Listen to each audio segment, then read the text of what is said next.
Manuel, qual é a sua opinião? Bairro Três Maria, Rua América do Norte, essas bueiras céu aberto.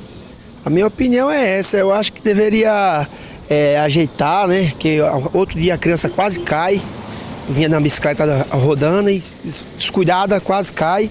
Acho que isso aí é a prefeitura trabalhar mais, né? Tá trabalhando, mas acho que cada vez é melhor para nós.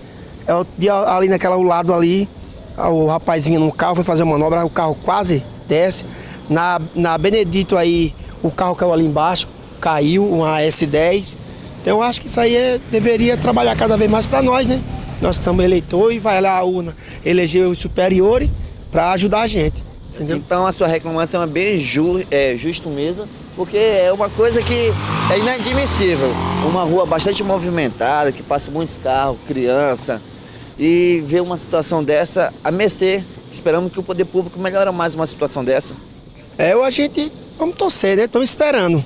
Isso aí cabe a eles, colocar os superiores que estão no poder, os secretários, para ver essas coisas aí, para a gente cada vez mais melhorar Porto Velho, né? Ô Francisca, incomoda um pouco na frente da sua casa esse bueiro céu aberto, a Prefeitura Municipal de Porto Velho pudesse vir aqui tampar esse buraco? É bom se viesse, né, mãe? Esse prefeito aí tá gastando não sei com o que o dinheiro.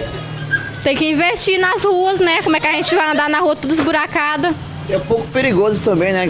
Pode ocasionar vários acidentes, esse buraco céu aberto. Verdade, ó.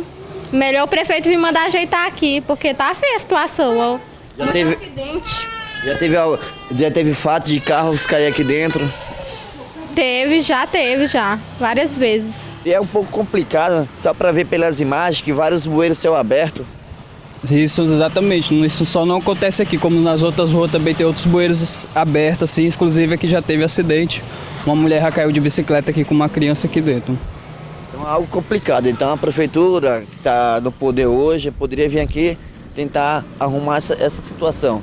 Exatamente. Agora, como tem um novo prefeito, ele prometeu tantas obras, podia dar uma melhorada aqui no nosso bairro. Finalizando essa entrevista, deixa uma mensagem. Prefeito, olhe pela gente aqui do bairro Três Maria, melhore nossa rua aqui.